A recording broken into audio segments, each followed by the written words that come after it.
입니다. 자, 지난주 증시는 다소 애매했다. 지수적인 측면에서 볼 때 다소 애매했다. 이렇게 볼 수가 있는데요.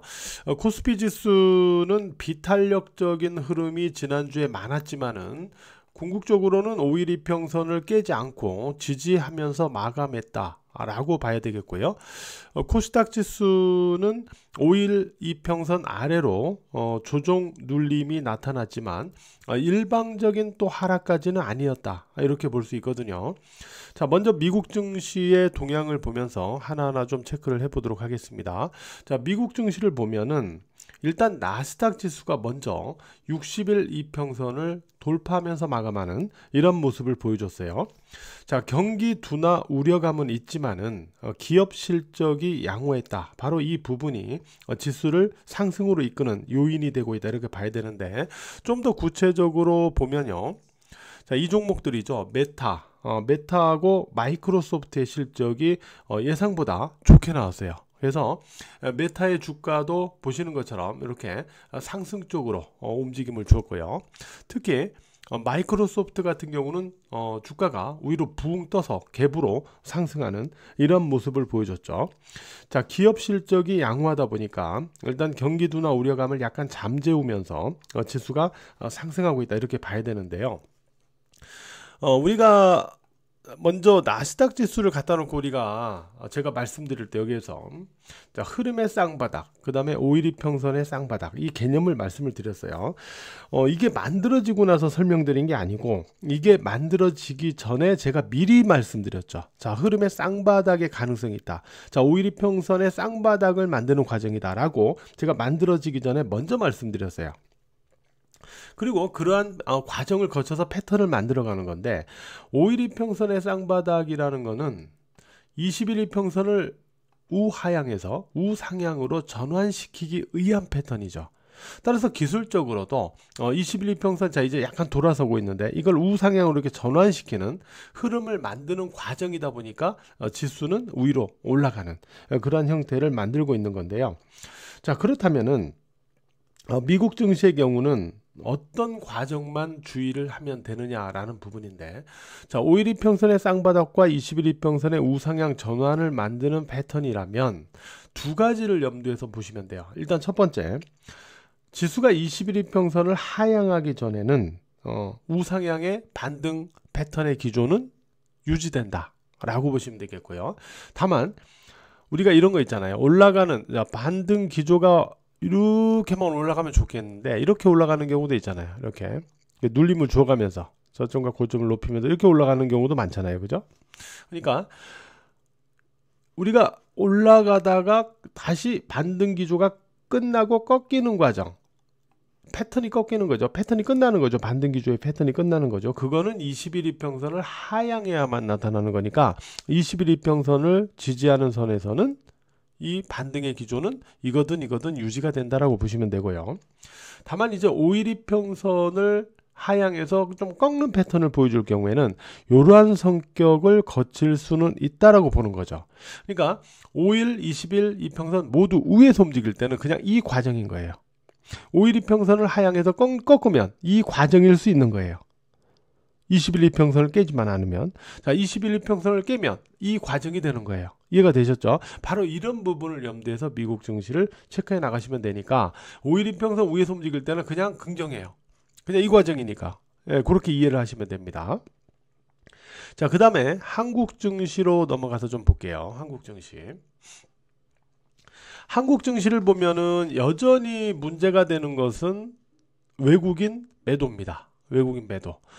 지금 보시면 지난 한 달 동안만 놓고 볼 때 외국인은 코스피에서 9조 원 이상을 순매도를 했어요. 코스닥에서는 7천억 원 이상을 순매도했는데 특히 코스피에서의 매도가 컸죠.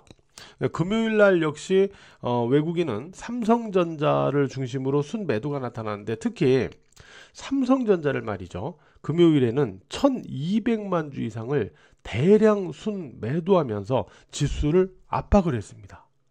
그러니까 우리가 삼성전자 주가가 그래서 이렇게 빠진 거예요. 금요일날 1200만 주 이상을 던져버리니까 외국인이 주가가 빠질 수밖에 없습니다. 결국 외국인 투자자는 지수가 오르려고 하니까 이 삼성전자로 지수의 탄력을 막아버린 거죠. 그러면서 삼성전자로는 어느 정도 제가 볼 때는 공매도가 들어온 것 같아요. 이런 느낌을 주고 있습니다. 삼성전자 자체는 외국인 수급, 매도 수급하고 호재, 부재, 호재가 지금 없죠. 삼성전자에. 바로 이런 부분 때문에 주가는 이번 지수 반등 구간에서 삼성전자 주가는 완전히 왕따, 완전히 소외가 되고 있어요. 네, 지금 완전히 똥주가 되어버렸어요. 삼성전자. 그래서 결국 삼성전자는 제가 회원분들에게도 계속 말씀드리지만 외국인 수급이 전환이 되지 않으면 주가가 당분간 쉽지 않다. 그러니까 외국인 수급이 매수로 전환되어야만 삼성전자 주가가 회복될 수 있다. 이런 관점에서 봐야 된다라고 말씀드리고 있죠. 그리고 기술적으로도 56,400원을 지지로 전환시키지 않으면 아무 의미가 없다. 그 아래에서는. 결국은 이 아래에서는 외국인 수급에 그냥 휘둘리면서 움직이고 있는 거예요. 그러니까 삼성전자 주가는 지금 시장에서 완전히 왕따되어 있다. 이렇게 봐야 되는데 외국인 수급이 결국 이 삼성전자를 지고서 시장을 좌지우지하기 위한 그런 과정 중에 있기 때문이다라고 봐야 돼요. 그럼 외국인이 이렇게 코스피 뭐 이런 한국 증시에서 매도를 지속하는 이유는 뭘까? 라고 보면은 결국에는 이 관세 영향이에요. 그러니까 이 관세 영향으로 한국 기업들의 2분기 실적부터의 어떤 영향, 그 부분에 대한 우려감, 이런 부분이 있다라는 거고, 또 반도체 같은 경우는 관세 부과 전에 선제적으로 이제 사재기했던 수요가 있다 보니까 이후에 수요 공백에 대한 어떤 우려감, 이런 부분들도 좀 동시에 있는 것 같아요. 이런 부분 등이 결국 한국 증시에서 외국인이 매도 기조를 계속 유지하는 그런 원인인 것 같고요. 그럼에도 불구하고 대선이 이제 얼마 안 남은 상태에서 대선 전에 증시가 꺾인 적은 없었다 라거나 새 정부 정책에 대한 기대감, 이런 부분으로 한국 증시가 버티고 있다 라고 볼 수 있는 거거든요.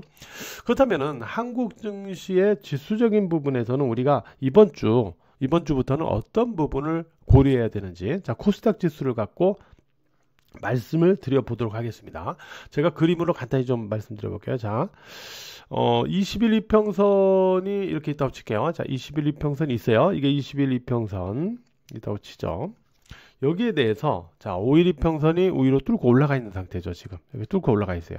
자, 여기에서 중요한 건 뭐냐면, 자, 5일 이평선이 다시 21일 이평선을 깨고 내려가는 데드 크로스를 만드는 패턴과 5일 이평선이 21일 눌리지만은 꺾이지만 21일 이평선 위에서 다시 이렇게 올라가는 패턴이 있을 거예요. 자, 이 패턴이 만들어지면, 즉 5일 이평선이 21일 이평선을 깨고 내려온다는 소리는 지수가 21일 이평선을 깨서 21일 이평선을 고점 저항으로 하는 눌림, 조정. 그러니까 21일 이평선도 약간 꺾으려고 하는 패턴이 되는 거죠. 이렇게 되면은 5일 이평선이 21일 이평선 깨고 내려가요. 자, 이렇게 되면은 반등 기조가 일단은 끝나고 혼조 등락으로 다시 바뀌어 버립니다.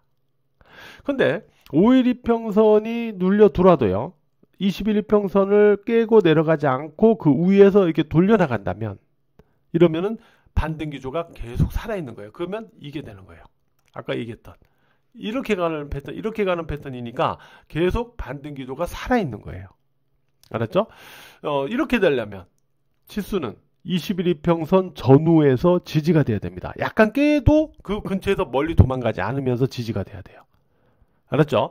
따라서 여기서 지수가 눌리더라도 20일 이평선 전후에서 지지가 되면서 5일 이평선의 데드 크로스를 방지하고 이렇게 만들지 않고 이렇게 만드는 패턴으로 갈 경우에는, 그러니까 데드 크로스가 나기 전에 지수가 5일 이평선 위로 다시 회복해서 5일 이평선을 살려줘야죠. 네. 이렇게 될 경우에는 반등 기조가 눌렸지만 계속 유지된다 라고 보시면 돼요. 알았죠? 그러나 요 데드가 나오면은 요 때는 반등 기조가 끝나고 혼조로 가는 거니까 요 부분만 유의하면 된다. 바로 이번 주부터는 지수적인 부분에서는 우리가 코스닥 지수를 갖고 설명드렸지만 이 부분을 체크해 나간다 라고 생각을 하시면 될 것 같습니다. 그래서 오늘 시간에는 미국 증시와 한국 증시에서 이후 후속 흐름에 있어서 우리가 기술적인 어떤 부분을 염두에서 우리가 체크를 해야 되는지, 그 부분에 대해서 오늘 방송에서는 말씀을 드렸습니다. 자, 남은 휴일 내일까지 이제 휴일인데요. 내일은 제가 똑딱이 방송을 되도록이면 좀 하려고 하는데요. 아무튼 남은 휴일 시간 잘 보내시기 바랍니다.